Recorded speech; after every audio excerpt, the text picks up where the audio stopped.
Setengah sahabat kena penyakit dekat kaki, Nabi Muhammad sapu, baik masa tu juga. Tapi bukan semua je itu yang kata lintasan. Kalau tak ada lah sahabat yang luka. Habis perang ni, okey baris semua, mai aku nak sapu. Dia sapu semua baik. Tak. Kita tengok macam Khalid Al-Walid, tak ada satu tempat pun di badan dia yang tak ada liang. Semua bekas kena ni. Kena pedang, kena tombak, kena panah. Masa dia mati tu, orang uruskan jenazah dia tengok, semua bekas kena ni, kena tusuk. Maksud dia Nabi Muhammad tak buat pun kat Khalid Al-Walid. Bukan semua, dia lintasan. Antara mukjizat dia, bekal tentera sikit. Nabi Muhammad kata, okey, bekal yang sikit-sikit ni kumpul setempat. Dia pun doa.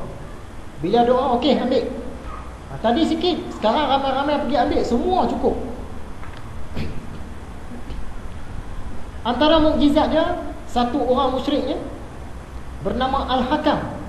Nabi Muhammad jalan, dia tiru cara Nabi Muhammad jalan, dia mengejek. Dia mengejek cara berjalan. Nabi Muhammad kata, macam itulah kamu. Rupanya jadi sungguh. Lepas tu badan dia sentiasa bergoyang, bergetar, sampailah dia mati.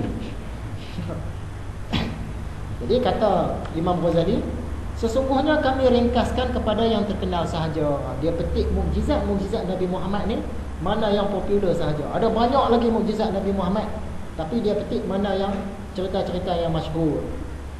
Jadi dia kata tak boleh nak ragulah cerita-cerita ni, sebab cerita-cerita ni mutawatir. Ramai orang-orang yang soleh yang cerita. Kemudian muka surat terakhir, muka surat 7, mukjizat yang terbesar ialah Al-Quran. Tak ada pertengkaran tentang mutawatirnya Al-Quran. Yang inilah mukjizat Nabi Muhammad yang kita masih boleh tengok sampai hari ini. Mukjizat-mukjizat yang lain mungkin kita tak nampak dah, tapi mukjizat Al-Quran sampai sekarang dia tak boleh hilang punya. Kita bagi contoh dulu. Katakanlah hari ini semua agama bersetuju nak buangkan semua kitab suci ke dalam laut. Tak mau tinggal satu pun, buang dalam laut semua. Esok kitab suci manakah yang pertama yang dicetak semula? Dah tentu kitab suci Al-Quran. Sebab apa? Al-Quran ni dihafal oleh jutaan orang. Dia tak boleh hilang. Tapi kalau kitab agama lain, orang tak boleh nak karang lah. Hari ni kita hilang, buang semua dalam laut. Okey, esok karang balik kitab Bible. Tak ada siapa yang hafal semua. Kitab Quran ramai orang hafal, dia tak boleh hilang. Itu mukjizat Nabi Muhammad. Kemudian kitab Quran ni, kalau ikutkan lenggok bahasa sastra Quraisy tu, tak ada orang boleh tanding. Sebab tu Musailamah Al-Kazab, satu orang yang mengaku nabi palsu, dia kata dia dapat wahyu. Dia cipta satu syair yang cukup indah. Tapi orang kata, apa syair macam ni? Ini bukan wahyu ni, nampak sangat penipu. Mereka sendiri. Sebab masa tu orang Quraisy berkumpul setempat lagi. Bukan macam sekarang dah pisah-pisah kan. Kita sebut je dia tahu ni ayat Quran. Baca buatlah cantik macam apa? Ni bukan, ni syair orang cipta ni, bukan ayat Quran. Dia tahu. Antara ayat yang dicipta oleh Musailamah ni kalau tak salah pasal kata. Dia kata itulah kata yang lahir daripada dua kata. Iaitu kata jantan, kata betina. Hidup di dalam air, di atas darat. Itulah lebih kurang. Orang dengar ni orang pakat dia gelap. Ini bukan wahyu ni. Satu lagi dia nak tiru Al-Khari'ah. Mal Khari'ah wa ma adraka mal Khari'ah. Hari penamat, hari kehancuran. Al-Khari'ah. Apa itu hari kehancuran? Dan apakah jalannya untuk kamu mengetahui hari kehancuran? Dia tiru yang ni, dia ubah. Dia kata al-fil, mal-fil, wa ma adraka mal-fil. Dia kata ni wahyu Allah bagi kat aku. Kata dia, gajah, sang gajah. Apakah itu gajah? Dan apakah jalannya untuk kamu tahu apakah itu gajah? Orang dengar ni orang bakal gelak. Macam mana orang boleh tahu?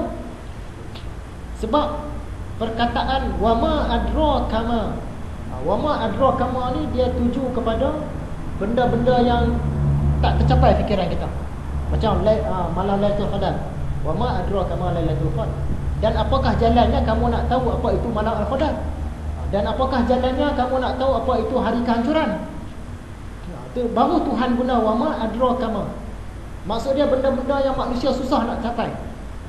Tiba-tiba cerita tentang gajah. Gajah ni kita dah tengok selalu.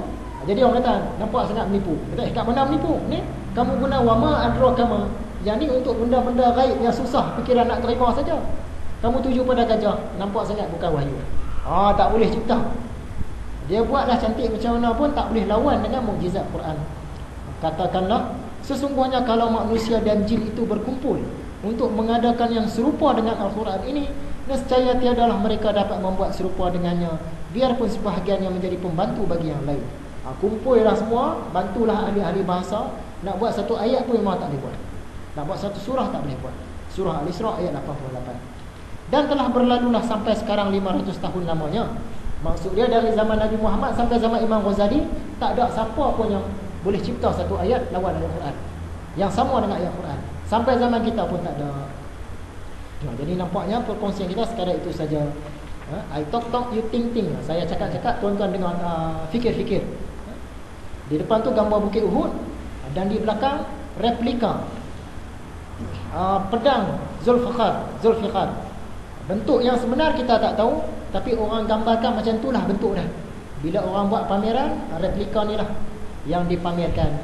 Ini pedang yang Nabi Muhammad selalu guna dalam peperangan.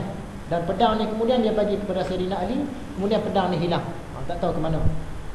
Dan istimewanya pedang ni, dia cabang dua di hujung. Cabang dua tu asalnya ikut cerita dia pecah.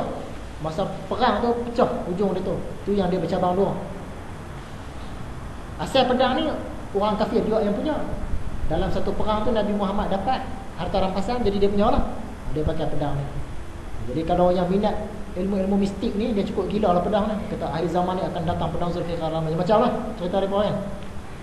Dia nampaknya sekadar itu saja perkongsian kita untuk Maulidur Rasul.